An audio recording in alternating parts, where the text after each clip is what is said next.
आज मी तुमच्यासोबत गव्हाच्या पिठापासून बनलेली एक रेसिपी शेअर करणार आहे। ना पिझ्झा ना पराठा तरीही टेस्टी बनणारी ही रेसिपी आहे। हे मुलांच्या टिफिनमध्ये सुद्धा तुम्ही देऊ शकता। एकदम हेल्दी अशी रेसिपी आहे। चला तर बनवायला सुरुवात करूया। इथे मी कांदा, शिमला मिरची आणि कॉर्नचं कणीस घेतलेलं आहे। याला छान सोलून घेऊया। रेसिपी खूप छान आहे, तुम्ही शेवटपर्यंत नक्की बघा आणि आवडल्यास नक्की लाईक आणि शेअर करा आणि चॅनलला सबस्क्राइब करा। हे बघा, इथे मी कणीस घेतलेला आहे। याचे दोन भाग करूया। गॅसवर पाणी गरम करायला ठेवलेलं आहे। आता हे उकडायसाठी आपण ठेवून देऊया। हे उकडेपर्यंत आता आपण पीठ मळायला घेऊया। इथे मी गव्हाचा आटा घेतलेला आहे। नमक, बेकिंग पावडर आणि बेकिंग सोडा सुद्धा टाकून घ्यायचा आहे। इथे आपण मैद्याचा कुठेही वापर केलेला नाही, त्यामुळे मुलांच्या पोट भरण्यासाठी एकदम हेल्दी नाश्ता आपला तयार होणार आहे। इथे छान याचा गोळा मळून घ्यायचा आहे। जास्त घट्ट नाही, जास्त सैलसर नाही, असा याचा गोळा मळायचा आहे।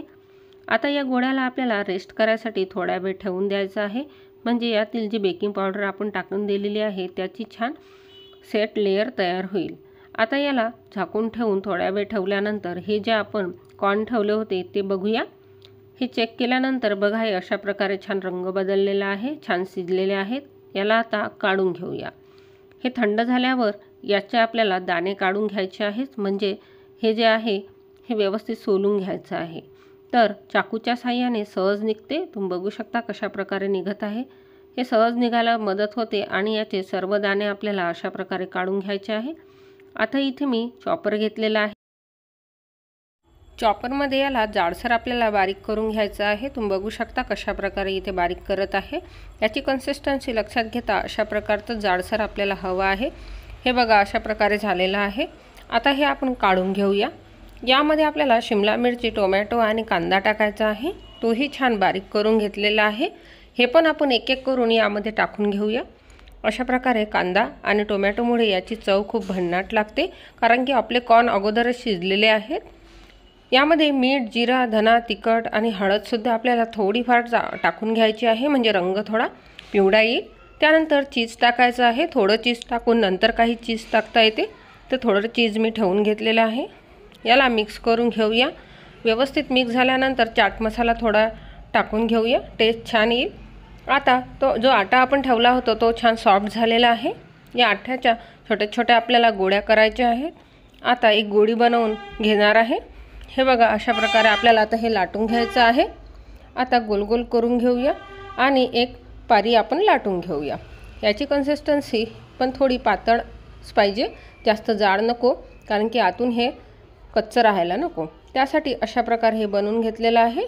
थोडा सांबार आणि त्यानंतर इथे थोडं तीळसुद्धा मी इथे टाकून घेत आहे, म्हणजे यावरील कलर आणि रंगही छान दिसेल, दिसायलाही व्यवस्थित दिसतील। त्यावर आपण सारण भरून घेऊया। जे मगाशी सारण घेतलं होतं ते सारण आपण इथे चीजचं, कॉर्नचं भरून घेऊया। त्यानंतर पुन्हा यावर स्टफिंगसाठी वरसुद्धा चीज टाकूया, म्हणजे छान हे मेल्ट झाल्यानंतर सगळीकडे पसरेल। अशा प्रकारे पूर्ण पॅक करून घेऊया। छान बंद करून घ्यायचं आहे आणि वरील जाडसर भाग आपल्याला काढून घ्यायचा आहे। छान पॅक झाल्यानंतर हे अशा प्रकारे तयार होईल। असेच आपण सर्व तयार करून घेऊया। हे बघा, 4 मी तयार करून घेतलेले आहे। आता याला छान आपण ताव्यावर ठेवूया। यासाठी लोखंडी तावाच आपल्याला वापरायचा आहे। हे बघा, अशा प्रकारचा तावा मी घेतलेला आहे। याला गरम करून घेऊया। त्या अगोदरच इथे मी याला थोडं पाणी लावत आहे, म्हणजे हे ताव्याला छान चिटकतील। ही छान टेक्निक आहे की यामुळे हे व्यवस्थित होतील। हे अशा प्रकारे थोडे प्रेस करून सुद्धा तुम्ही ठेवू शकता, पण तावा गरम झाल्यानंतर हे लगेच चिटकतात। हे बघा, अशा प्रकारे झाल्यामुळे आपले हे बॉम्ब छान दिसतात। हे पिझ्झा बॉम्ब्स खायला खूप सुंदर लागतात आणि व्यवस्थित टेस्टही येते। यामधील जो कॉर्न आहे तो छान मेल्ट होतो आणि चीजही त्याबरोबर व्यवस्थित छान स्प्रेड होते। हे बघा, अशा प्रकारे हे झालेले आहेत। आता तुम्ही बघू शकता हे कशा प्रकारे निघत आहेत। तावा हा उलटा करताना लक्ष द्यायचं आहे की हे पडायला नको, व्यवस्थित छान आपल्याला शेकून घ्यायचे आहेत। हे दोन्ही बाजूने छान असे शेकल्यामुळे काय होईल की आपले हे बॉम्ब्स व्यवस्थित बनतील। आता मी हे दोन्ही बाजूने छान शेकून घेतल्यामुळे आतून कच्चे राहण्याचा कोणताही प्रश्नच येत नाही। आता दुसरे साईडने पण मी दुसरे जे बनवले होते ते सुद्धा शेकून घेत आहे। तुम्ही बघू शकता अशा प्रकारे छान हळूहळू आपल्याला ताव्याचा वापर उलटा करून करायचा आहे। हे बघा अशा प्रकारे छान फुगायला मदत होते आणि हे सुद्धा मी तयार करून घेतलेले आहेत।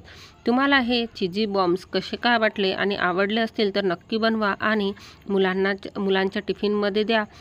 तुम्हाला ही रेसिपी कशी वाटली आणि या रेसिपीबद्दल तुम्हाला काय वाटतं हे तुम्ही कमेंटमध्ये सांगा। चॅनलला सबस्क्राईब करा, खूप छान लागतात आणि आवडल्यास नक्की बनवा।